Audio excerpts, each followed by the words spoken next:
Welcome back, section 6.4. Here we start on derivatives of logarithmic functions. Recall that for a base b greater than 0, base not 1, you have the exponential function fx equals b to the power x. This exponential function is a one-to-one function with domain the set of real numbers, negative infinity to infinity interval, and the range positive real numbers, open 0 to infinity. So this is a one-to-one function. Therefore, you can define its inverse function. Its inverse function is the logarithmic function base b. That is, log base b goes from 0 infinity and maps into negative infinity to infinity, defined by log base b of x is y if and only if b to the power y is x. Now recall a theorem from section 6.1.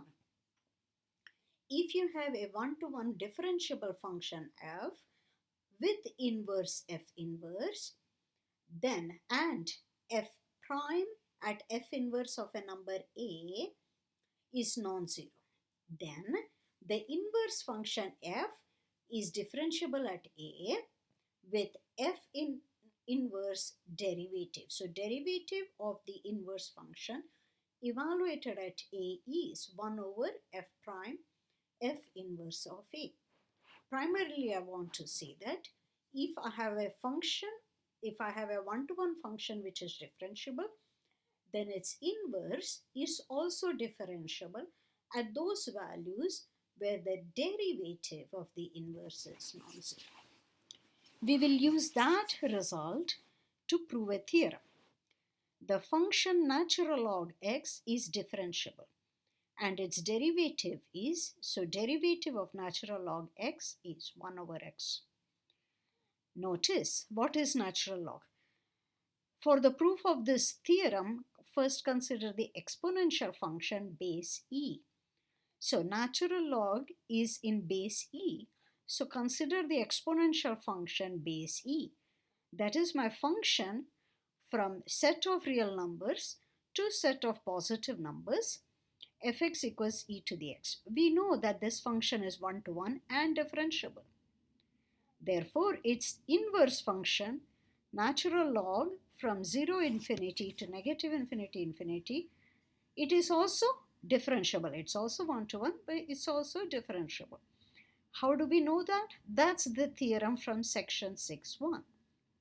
Okay, if a function is one-to-one and differentiable, its inverse is also one-to-one and differentiable.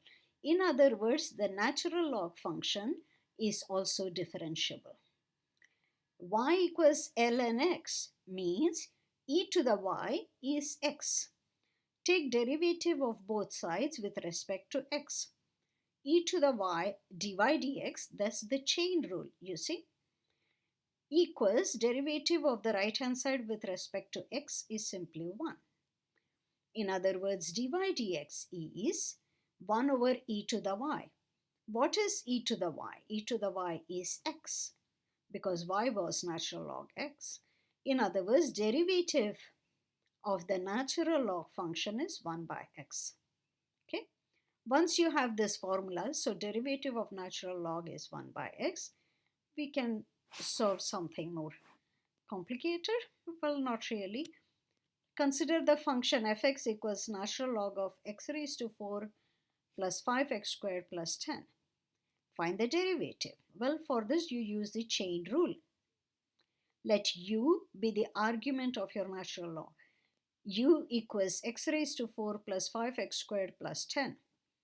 Therefore, du dx is 4x cubed plus 10x. I'm simply taking derivative of this.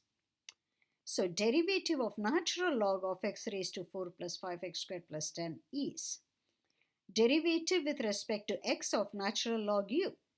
But you see x and u, so you can use chain rule. D by du of natural log u times du dx. That's the chain.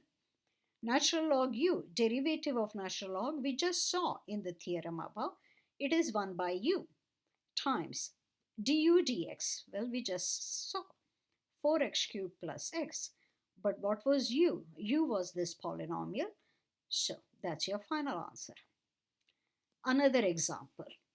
Find the derivative of natural log of cosine of x. So this is a chain.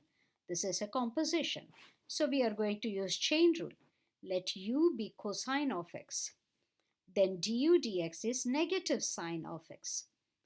Therefore, derivative of natural log of cosine x with respect to x is d by dx of natural log u.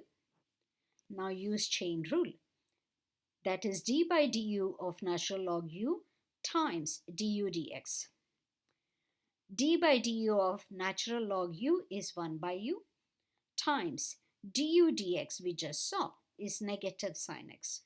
What was u? U was cosine. So negative sine x over cosine x, that is negative tan x.